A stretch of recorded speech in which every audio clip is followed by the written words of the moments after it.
Have you ever needed a town, an NPC or a monster because your party has gone completely off the rails? Well, I've been looking through No Place Like Hornbrew by Roll and Play Press, and this book might be the single best grab and go world building toolkit I've ever seen. Let's look at what's inside. It's a 252 page hardback, fully illustrated, packed to the brim with ready to use content for building fantasy worlds, especially for D&D. It's designed as a toolbox, not a lore bible.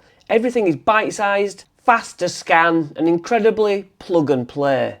This thing contains over 500 entries that include settlements, towns, villages, cities, factions, political power groups, guilds, cults, NPCs, quirky, roleplay ready characters, and monsters with full 5e stat blocks. It's basically a wonderful buffet every time you open it up. So it opens up with worlds, and you can see this table here with different details that are useful. Comes with a world map in case you really don't know where to start. Breaks down the continents and secrets and little detail there of what's in it. This really shines when the players go off the beaten path. You need something fresh to inspire a session. Or if you're running a sandbox, you want to add new factions or monsters without writing it from scratch. Or you just want flexible world building at your side. The book is system neutral, so most of it works in any fantasy RPG. Entries are short and punchy and easy to scan. The layout's colour coded, so you can find what you need instantly. And if you buy the physical book, you also get the PDF for free, which makes searching good on your laptop.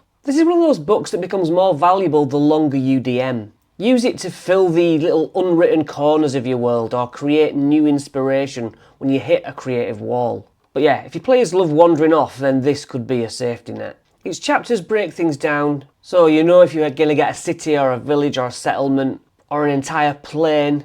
Like the other day I was looking for a tower, and I could just jump to Wizard's Towers basically.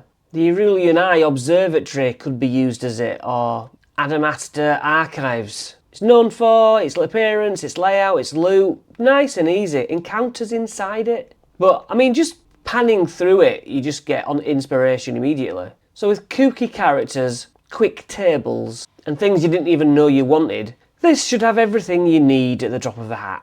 Even the art's nice. And I've always found the indexes to be really good with the way they separate stuff. If you don't want to pay full price, go to my link in the description and there'll be a discount included when you get to checkout. Because I'm Chris and I'm here to help you DM better, prep faster and tell epic stories with the help of Roll and Play Press.